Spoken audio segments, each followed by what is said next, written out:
Angel streaming on YouTube, Facebook, and Facebook group. We're going to be obviously putting this onto our podcast Startup Chats. Absolutely. Thank you so much for joining me. I'm stoked that you're here. I think I've up a little bit early. I think you were just saying before we went live, I made you put you through hell. So I do apologize. No, that's okay. That's okay. You know, I'm so connected all the time, but it's true that, you know, you try to plan ahead a little bit what's going to happen in the day, but if it doesn't happen, it's okay. And you will know how throughout the conversation today. Or you will know why. Well, let's kick this off because, you know, I'm so excited to talk about this whole topic of, you know, startups and that journey and that challenge that we all face. And I think wherever we can sort of get those pearls of wisdom or advice or help or a little bit of inspiration is always going to be a good thing and always help. So, but before we maybe sort of dive into what we're going to focus on, which is that whole, you know, pivoting in times of crisis, I think that's a really interesting sort of topic actually, because I've certainly done that in various sort of degrees, and you know, we can chat about that. So yeah, it'd be interesting seeing your perspective. But before we do, would you mind sort of introducing yourself to the audience, and just giving a bit of a background about, you know, who you are and what you do? Absolutely. So my name is Angel Ribo, and I'm in Dallas, Texas, although I was born close to Barcelona in Spain. Basically one of my favorite cities, by the way. Oh, look Barcelona. at that. Love it. Okay, I thought that you were going to say Dallas, Texas. I've never been. I'd love to go. I'd love to come visit. There's lots of great things here happening. So, but anyway, you know, obviously I love Barcelona too. Basically both corporate CEOs and established entrepreneurs, they hire me to bridge the gap globally for expansion and exposure. The reason why I helped, you know, I use internationalization strategies to accelerate the growth of their companies is because throughout my life, for the last 25 years, I have held more than 1,500 CEOs in 33 different countries. And I was able to do that because actually, let me tell you a secret now that you are actually in the UK. One of the reasons why I'm able to do this is because mom and dad, they put me through an English, an English academy when I was in school, when I was in elementary school. And outside school, I was learning English. And I remember that the summer of 1982, I spent a whole summer in Scarborough, North Yorkshire in the UK, learning English. And I decided I'm not going to speak a word of Spanish for a whole month. And I requested that company to put me actually, obviously, with an English family, but I don't want to have contact with any Spaniard throughout the entire month. So I had actually a Swedish student doing the same thing, learning English in the UK as the same as me. And I only had contact with Swedish people and people from other places, but not with the Spaniards. And that's why I was able to speak English. And then, you know, I started my international career and everything. Something which is also really important is that, you know, as I lived in Latin America for 10 years, my heart and soul is with the kids in need in Latin America. And I started my nonprofit. It's called Wisdom for Kids. I did that 3 years ago. I'm the co-founder and president of Wisdom for Kids. And we help underprivileged kids in Latin America become entrepreneurs using the local resources. That's in a nutshell, you know, who I am and what I do in my life, Ben. No, that sounds amazing. You sound like you've been doing a lot and have a lot on your plate right now. So absolutely, it's always fascinating. And to be honest with you, I'd love to sort of dive more into all of those little, you know, all those elements and those niches to understand more about them. That'd be amazing. But maybe that's for another day. Absolutely. We can be, I mean, obviously, thank you very much for having me, Ben, here. And thank you, everybody listening to us today. I can be with you guys anytime. You just tell me 5 minutes before, and I'll promise to be there. Okay, Ben? Pinky promise. and that never happened, of course. Pinky promise. Pinky. My son does that to me. He makes me do pinky promises. You see? Of course, I told you just 5 minutes, as opposed to the 1 minute today. It's 5 minutes. I mean, this is like 5 times more time ahead. It's wonderful. You'll have to return the favor for me. You'll have to do the same for me one day. No. Of course, obviously, I'm giving Ben a hard time just because he's this kind of guy that he takes you know, jokes and being hard on him as lightly as I do. So it's a pleasure to be with someone in life that doesn't take everything judgmentally, which we unfortunately tend to do. And you know, that's actually one of the challenges of the startup entrepreneurs as well. Yeah, it's very true, isn't it? You've got to be so adaptable and level-headed, quite cool and calm under pressure, and not getting too hyped or too upset either way, because it's a journey. It's not a sprint, isn't it? So you've got to keep an eye on that bigger picture. So Absolutely. And keep moving forward. That's the key. Keep moving forward. So let's dive into the whole sort of topic of pivoting. As we know, sometimes, a startup and an established business has to pivot. I mean, we've seen a lot of established businesses have to pivot in this time of, the COVID-19 and all the rest of it, particularly when, a business stream suddenly was closed off. A lot of brands had to sort of pivot towards more direct consumer sales rather than B2B sales. But certainly within that pre-launch phase and starting a startup, that can happen too. I know it's actually happened to us recently with one of our product launches. And without going into that, but I think it's a challenge that we face at various levels. And I guess thinking within that pre-launch phase, one of my thinkings is it sometimes best to pivot before you launch, if it's abundantly clear that you should, or sometimes is it better just to launch, test the market, and then pivot? That's a great question. And actually, you probably remember that probably it was like already 10 years ago that this guy invented this business canvas that you actually, it was a collaborative work developed here in the north of the country, in the US, by someone in the MIT, I think it was. The reason why I'm mentioning this is because we tend to forget that the buck, right, the dollar, the money starts with sales. And we are so hard on ourselves, going back to what I was saying about being judgmental, we are so hard on ourselves that we try to do everything else look perfect before we even talk to potential clients. Obviously, everybody in the startup world talks about the minimum viable product or minimum viable service, all these kind of things. But in reality, the only thing, let's say you and I have an idea today, and it's an amazing idea, which could be actually easy for us to have a great idea today, and we say, we're going to launch it. You know what we need to launch it? Okay, we commit that between now and 24 hours, you talk to 5 potential clients in the UK, you talk to 5 potential clients in Texas.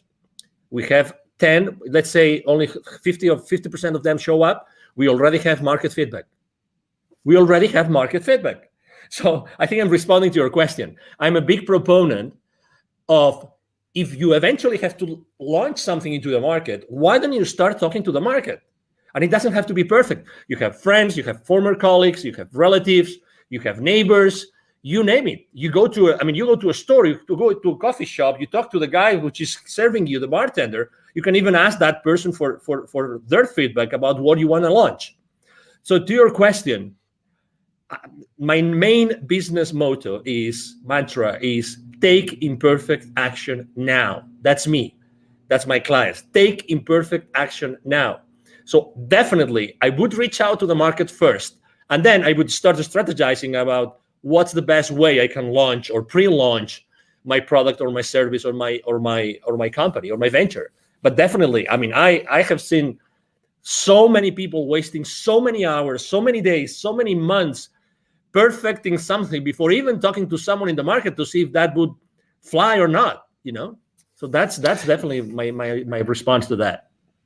No, it's very true. I think within a good pre-launch phase, speaking to the audience is absolutely critical, because like you said, too much time can be wasted on tech development, and your whole bubble of one, an opinion of one is always dangerous, as they say. So I think there's no doubt. But it's interesting, as talking about the pivoting challenges. We faced a technical challenge, for example, and I was thinking about, I wonder if you could sort of categorize those problems, whether they're it's the challenge of or the wanting to pivot because of technical challenges, and you realize that initial angle is closed off to you. For example, you need to feed in, you need something with you're relying on a third party, and then suddenly they cut off their service, and your whole product roadmap was and the USP was around this collaboration. So you're relying on a third party, and then suddenly they pull the rug from under your wheels. when that happens, clearly you need to pivot because you can't really launch to market without it. But I think one of the mistakes, and that's something that's we've recently found. So we're having to do a slight pivots in terms of our launch, one of our products that we're releasing, in terms of just realigning some of those core elements. Interestingly, we had and it's still ongoing, is another product launch which started way back when, and that was my thing. And I think I made those exact same mistakes that you talk about, and you shouldn't make, which is, it's got to be perfect. It's got to be perfect. Just one more thing. Can we just do this feature? And then suddenly it becomes like a monster. And I think that has been a huge frustration for me, certainly, is not getting something out of the door. So it's interesting, isn't it? The pivoting can come for different reasons. But you see what? I mean, this is how I typically don't curse on podcast interviews, but I don't know if I'm allowed to do it today. But we get so sidetracked by perfection, and you just described the perfection sidetrack. That you wanted to do this additional feature, this additional thing that would make this offer like magnificent, like extraordinary, it's spectacular, right? But suddenly you get so into the trenches of that thing, But in reality, guess what? And I've seen that last year. I saw that with many technologies and many providers saying, we're not sure if we're going to be around for a long time. But guess what? The difference between the technologies that I kept on working with or the others that don't, because maybe they were scaling down, downsizing, whatever, is the attitude of the customer service people, the support people. So even if their product wasn't perfect, I stuck with them because their customer service, the attitude of the support team was flawless. They were really genuine human beings that were there to serve me. When someone is really acting from within, being really present and saying, hey, this is what we have. This is what we got. We know that you are going through challenges. We are also going through challenges. I'm going to spend probably, it's going to take for me 3-4 times longer to respond to your ticket, but I'm still going to be here, and I apologize ahead of time. So setting up expectations, Ben, is so important. It's so important. I'd rather work with someone who has a not so, let's say, mature technology, or not such a comprehensive technology or service, but their relationship with me is so human, is so empathetic, because I really value that, and I'm going to connect with that person much more in depth. It's so interesting, isn't it? Because ultimately we start talking about the whole branding element of a business, of a startup, of an entity. What are the core values of that business? How does it want to interact and engage with its customers and clients on board? And I think we then start sort of diving into that world of the community, building a community, and whether that's, I guess, having a really good call center or team that respond to tickets and problems, or even I've seen really interesting communities built up on like Facebook groups where startups are really engaged with their communities. And I think having that authenticity and that dialogue, that's the key, isn't it? Like you touched on, it's that dialogue to say, hey, Angel, we're working on it. This is our tech roadmap. This is what we're working on. We're struggling. We're trying to get things off the ground. We're bootstrapping it, or whatever it is. And then you can feel, more of a passion towards that brand and company, and see the face behind it. Yeah.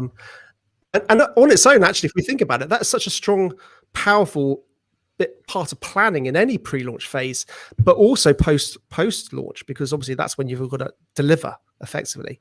And follow through, and that's always challenging. Absolutely. And I can give you even another example. Last year, there's this technology that they love to use. My team is an expert on using that. It's called Zapier, which allows you to automatize so many different systems. Zapier takes webhooks from here and there and blah blah blah, integrates so many. So I use a specific dashboard with my clients, and guess what? This guy said they're not cheap, but this guy said, we're going to give you 3 to 6 months for free, just because we know you're suffering. And their support system is great. Okay, so they gave me 6 months for free subscription last year, just for the sake of it. Just for the sake of it, because I was a small business owner, I qualify, blah, blah, blah. Just 3-4 months ago, a competitor came up to the market at a fraction of their price. And they offer you so many more actions per month, which is the currency that Zapier uses. So like a fraction of the price and offering you much more for that fraction of the price. But guess what? I'm not going to change from Zapier. I'm just giving you an example, right? I'm not going to change because they stood behind me, with me, all the way. They provided me extraordinary service. They even said, we know cash flow is an issue for you. We're going to support you. So, oh my God, do you think that they will ever leave Zapier as a technology provider for my team and myself? Of course not. The branding, they have, my concept about these guys, what they're going to do for me whenever my business grows more and more and more, and I need them more and more and more, they will be there for me all the way. It's amazing. Exactly. It's about the brand. It's amazing. Do you agree? 100%. And it's interesting, isn't it? Because I guess if you've got that strong narrative, that strong brand, that story that people buy into, if you do have to pivot, then it's much easier to bring them with you, because I guess you can again have that honesty and say, hey, listen, we're having to realign our business model. We're having to do this. Come with us. And when that pivoting moment does come, I'm guessing that's a lot easier. Yeah, it is. Because again, you trust them. You have already developed that relationship. It's all about expectations, Ben. I mean, really setting up the right expectations is so important at all levels.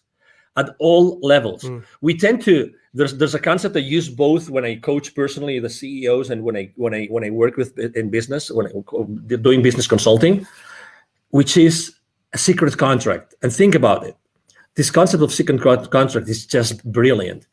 With every single person that you have a relationship with, Ben, and everybody listening to us, with every person that you have a relationship, there's a lot of things that you've never shared with that person, but you expect from them.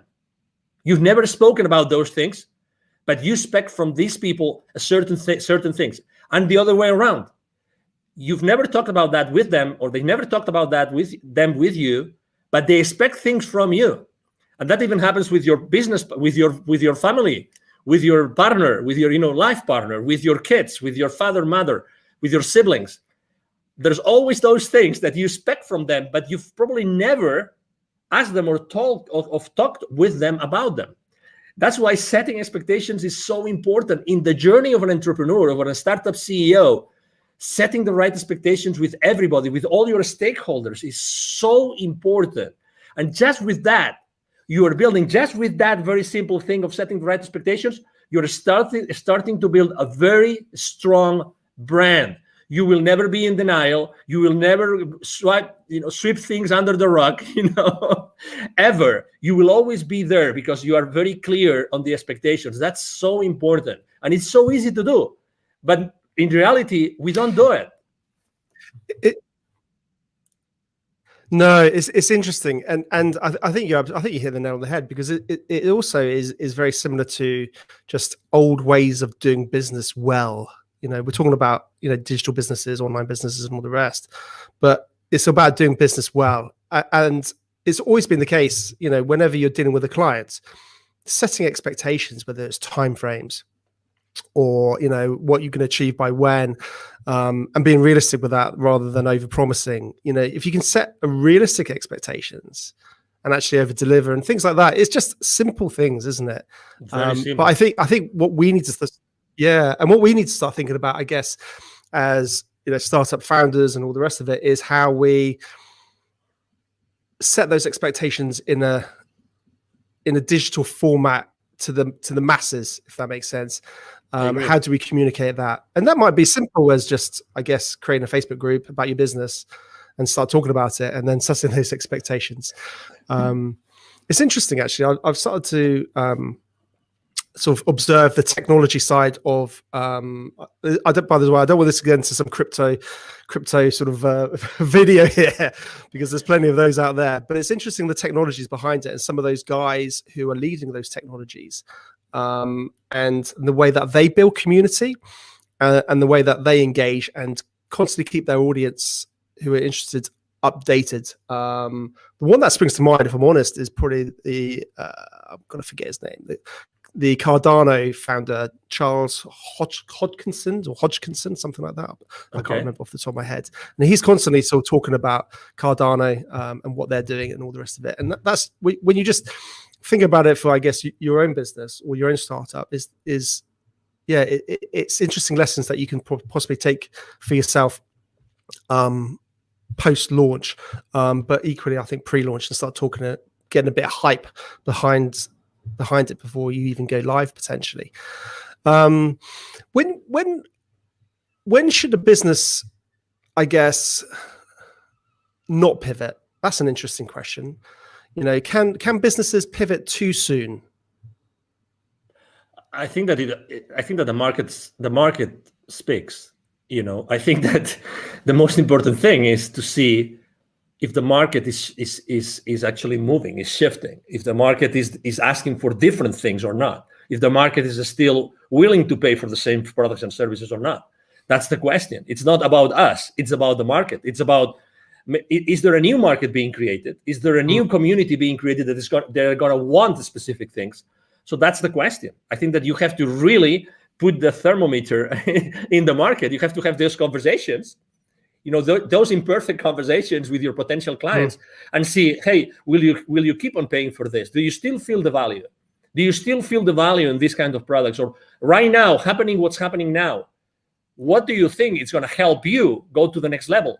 How many times, honestly, think about this, Ben. How many times before you sell to a client, you actually tell them this: I know I'm going to be part of your problem when you place the PO with me, because you're going to put X amount of money on my pocket and you will have nothing in return. My commitment to you is that I will make as much as I can to return on your investment. But how many times you have told that your clients, I care so much, I know that I'm going to be your problem right now when you place the purchase order, right? And I also care, I really care about how you are going to recover that investment. These conversations are very uncommon and unconventional, because they're uncomfortable, because we think, oh, maybe someone doesn't place the PO, right? It's very similar to, as entrepreneurs, when we start niching, and we start thinking of what's the right way to position, what's the fame, what's that sentence, that pitch sentence, that statement that we use when we're trying to craft it, that we're always between this 30,000 level feed, copywriting, or onto the ground level copywriting, right? We're always trying to bring as many people as possible to our world so they can buy, or we niche down so much so that we really speak clearly to someone who are really the people that we want to serve, right? We also move in that space. You see, it's the exact same thing. Obviously, I think we have to be extremely precise, because we really want to serve someone, and we want to serve this someone really, really well, right? So to your question, again, definitely there's a moment where you have to decide if it's the right moment to pivot, or if to pivot or not. But again, it's all about who you are serving. Let me tell you an example. What could you say has happened last year with 7.5 billion people? If there is one factor that had all 7.5 billion at some point, it's fear. Okay. I'm not talking about politics. Okay. I'm just saying what it is. There's never been more fear in the planet like last year. Okay. And maybe it continues this year for whatever reason. Okay. I have been building bridges. You are a public figure. I'm a public figure. We're here to build bridges. We're not here to fracture the society. We're here to actually help everybody come together, get together, and make this world a better place. That's why you're doing what you're doing. 100%. That's what I'm doing. Exactly. Right. So, but still, if there's fear, think how you can help everybody. If you know that everybody's going to be in fear, why don't you talk to your market and you double check that that's a reality, and double check if that fear is going to move the needle for what they need. They may need some additional personal support. They might need, support for specific areas in their business, right? Is that fear going to affect the existing clients or not? Is it going to affect will you have to deliver your product or your service in a different way? Again, it's all about the market. It's all about the people, how they feel. It's all about human beings. It's all about human beings, how they feel inside. They're going to make the purchase decision. The buyer, decision has it changed? Are there different criteria? The purchasing criteria of our clients, has it changed? The decision process, has it changed? It's all these kind of things that you have to think about before you decide to pivot or not.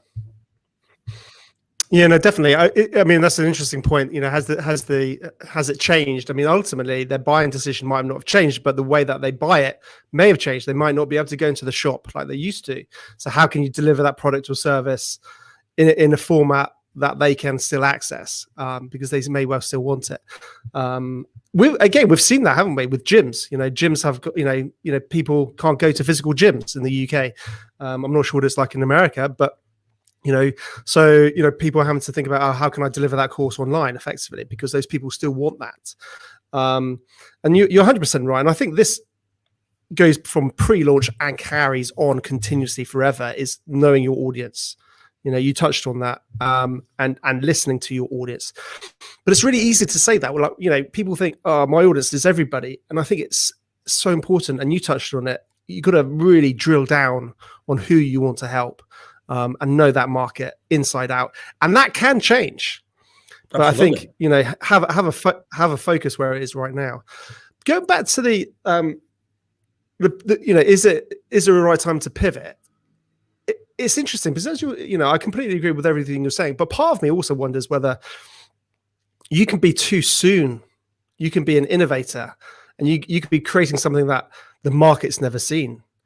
So people don't necessarily sometimes know that what you have is going to help them.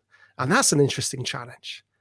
We're seeing a lot of this actually in various sort of technologies. Things are coming out all the time.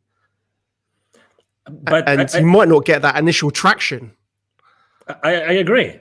But it all comes down to, as you know, people buy from you what they want, but you know what they need, right? I mean, you define a transformation path, right? You define the transformation path. You talk to them with your pitch. You talk to them to find them where they are, and then you describe a transformation path, and you are selling them the transformation and the final destination of that transformation, right? You got to tell a good story, haven't you? Yeah, exactly. But again, I think that we make a decision as entrepreneurs. We make a decision every single day of what we talk about and who we talk about.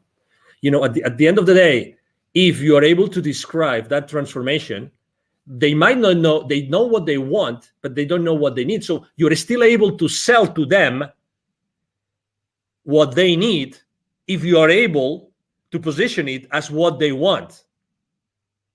Okay, so obviously there's this very famous book that you've probably read, The Crossing the Chasm, about technology adoption. Very old book, already like 20 years, 30 years old. You're right. Honest, I'm a really bad reader. I'm so okay. No problem. So I'd love to be a big reader. I really would. It's okay. I don't crossing. It's okay. Crossing the chasm. So it basically states, when a technology is ready to go to the majority, to not only to the early adopters, so to the majority, right? So it talks about that. So yeah, exactly. So regardless, probably in the beginning, your price point will be at a level that it still justifies the profitability that you need in the company. You know what I mean? But at the end of the day, it's always the same thing. Are you able to position what your clients want from your pitch so that you give them what they want? They buy what they want, but you give them what they need because you are the expert. You are the subject matter expert. You're giving them what they need because you know more about that, because you are the expert. And obviously expertise is one of the most important things when you're pivoting, right? I mean, are there areas of expertise that you probably have not pitched enough to your audience? That's an area of, as you know, of innovation and being ahead of the curve and being creative and all these kind of things, and I think that also as entrepreneurs, when we are in startups, I think that we all the time we see new things. We see, we're ahead of the curve. We really see those innovations because when we push so hard and we do so many things for so hard, because our life goes on it, right? So eventually we discover many other things and new ideas and new horizons open up for us. And and it is what it is, and so I mean, if you are an awakening enough entrepreneur, there's consistently reasons and ways for you to be innovative and to start trying those innovations into the market. No, definitely. I think like any good entrepreneur, they're constantly looking at the world in a different way. I call it my invisible radar. It's this. If anyone's watching the video, you'll be able to see what I'm doing. But if you listen to the podcast, you won't. But basically, it's like up there constantly, and it's just going, and then it's all hones on something, and then suddenly it's like, oh wow, this is like, and your brain starts going 100 miles an hour, and then your wife tells you to calm down and stop being silly and get focused on what you're doing.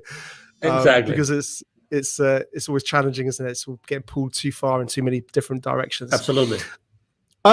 Interesting. Talking about, again, getting back to the pivoting. I think when somebody needs to pivot, having a good personal brand makes it a lot easier to pivot. And I think sometimes lots of business owners don't really focus on their personal brands. What's your sort of thoughts around that?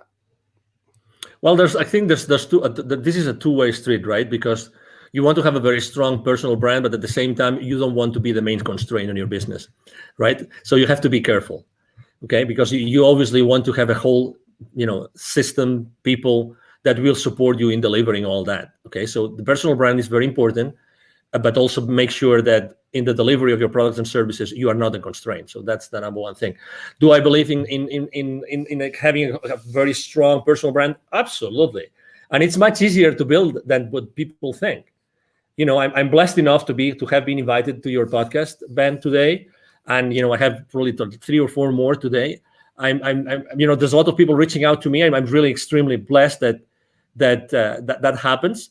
But it's relatively easy just to give. I mean, I'm giving just some nuggets that people might like or might not, but it's being present. It's spending 30 minutes, 45 minutes, 1 hour, adding value to someone's audience, and by doing this, you are actually building my brand. I'm building my brand right now, thanks to you. I'm grateful to you and to your audience. And again, people think that branding is this big, massive monster that we've never seen their face, right? But it's so difficult, and only large corporations can actually build your brands. Not at all. Just answering an email on the chat on LinkedIn, you're building your brand. Let me give you another example. 100%. I mean, just when I say happy birthday to someone on LinkedIn, I do it in a different way. I tell you, people remember me because of the way I give them the happy birthday. And it's so simple. And the same thing when they change positions in their companies. I do it in a different way. Guess what? You don't need anything. If you're starting small and then you want to scale up in the future, guess what? You can start doing this right now. Be yourself. Don't be afraid of yourself. It's very true what Tony Robbins says in his events, which is, what we are fearful of as human beings is of our potential, is of how powerful we are. It's not of our flaws. It's not that we will not be able to deliver. It's of our potential, of our power. We're really powerful. We all have this expertise inside of us that nobody else will be able to deliver just because of the experience we have had in our lives. You have had your experience, Ben. You've gone through several, successes and failures. You've learned a lot of lessons. Everybody has had their own journey, and that journey is of value to someone else. That's why everybody can really become an entrepreneur if they really want to. That value, that intrinsic, unique value of anybody out there can really help other people, to overcome their challenges in their personal lives or in their business life. It is what it is. It's by definition. 100%. And also what I love about it is it gives, several things. It gives a face behind the business. So it has you have that real sort of personal element. And I think that's the future for business, having personality. But also I think as an individual, we all know we have many layers. We have many interests. Whereas a business is obviously clearly focused on one area, possibly with a very focused audience. But with a personal brand, people, you're able to express more of your interests. You're able to express more of your fascinations and your other hobbies and other, businesses. So I think certainly if you do need to pivot, it's much easier to do so, and because people believe and buy into you, not that particular product or service. I think that's something very, very interesting. So in terms of sort of top tips or advice you could possibly pass on to any budding, startup founder, what would that be? Well, I said it before briefly, but it's definitely, I think that's, honestly, I think this is at least 50% of the success, of the secret to success for any entrepreneur right now, which is take imperfect action now. Take imperfect action now. Expose yourself. Whatever you want to do, start doing it right now, immediately. Start talking to potential clients, to potential partners, to potential collaborators, to potential allies, immediately. Take imperfect action now. Don't wait. There's never going to be a perfect time for you to become an entrepreneur. Never. So why don't you start doing it now? You don't really need much. Honestly, you don't really need much. Really. I mean, what did they say? Yesterday's the worst day, today's the best day, or something like that. I probably got that completely wrong. No, yesterday was the best day. Today, I can't remember. I'm just probably making something up. No, that's okay. But it's a matter of, hey, taking perfect action now. And then as soon as you start making steps, taking those steps, as soon as you start doing that, you will start seeing the forest. You will start seeing this works, it doesn't work, this could work, this couldn't. You start seeing the rest of it. But you have to start making those steps. You know what I mean? So definitely. Exactly. So be humble enough to do that. Definitely. And just out of interest, on a side note, Angel, what's the sort of whole startup scene like in Dallas, and in your hometown? What's business like there? Well, I have to say, first of all, it has changed and improved a lot. Dallas used not to be the startup hub that it is today. I've been very involved with the startup community here. Actually, last year, it's so funny. Last year, I gave 2 different webinars to the startup community here, and the title of both webinars were Pivoting in Times of Crisis. both of them. So there's a very strong community for startups here, very strong. That particular accelerator I gave the webinars to, it's called The Deck, but there's many accelerators. The mayor of Dallas himself, he has said many times on the stage, he wants to become a very stronghold, important stronghold of the startup community in the country. And there's a lot of, angel investors community and family offices. And this, it's really a great place to be an entrepreneur and to start up your business. I'm very involved with the Startup Week here and with the Startup Weekends. I've been the jury for a few Startup Weekends as well. So, it's a great place to be, definitely. I would encourage anybody that would like to maybe try and come to the US. This is a great place to be. Fantastic. And am I right in thinking a lot of people are moving out from California and Silicon Valley to Dallas? Totally. Is that right? Yeah, it's true. Actually, large corporations, even before the pandemic started large corporations from California started to relocate here. And right now it's massive. It's massive, the amount of people that are moving from California and many other states to Dallas, to Texas, North Texas, because Dallas is strategically positioned. You don't think about it, but Texas is a huge state. We will never run out of space. That's the beauty. We will never run out of space. And we don't have a state income tax, which is great. And also, the property prices are pretty reasonable. So yeah, it's a great place to be. Ben, you should start making your luggage here. Come on. Well, I've got a wife and 2 kids to sort of bring in tow. So great school systems here. Great school system. Oh, fantastic. Well, absolutely. What? We can have this conversation aside, Ben.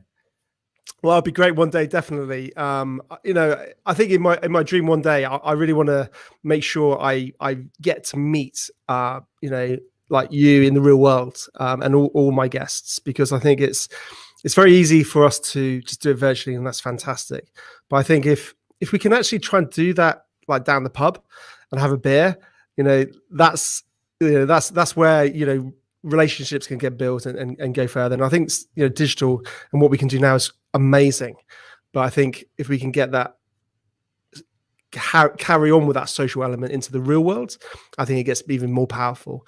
Yeah, no, definitely. So one day I will get over to Texas, and come and say hello. So no doubt, I'd love to come and say hello. Awesome. Please do. Brilliant. Well, Angel, listen, thank you so much for joining me. It's been a real pleasure. Fascinating to chat about pivoting and some of the challenges and all the rest of it. And you take care and have a great day. And you too. Thank you very much. And if I may, just to tell people how they can find me. Absolutely. Okay, so again, my name is Angel Ribo. Last name is R-I-B as in boy O, R-I-B as in boy O, B as in boy O. The easiest way to reach out to me is to send me an email to angel as in heaven, angel@angelribo.com. Okay. Thank you very much. Really, Ben, it's been a pleasure to be here. And thank you everybody that has been listening and watching to us today. 100%. I'll put all your links in all the show notes and all the rest. How kind of you. Thank you.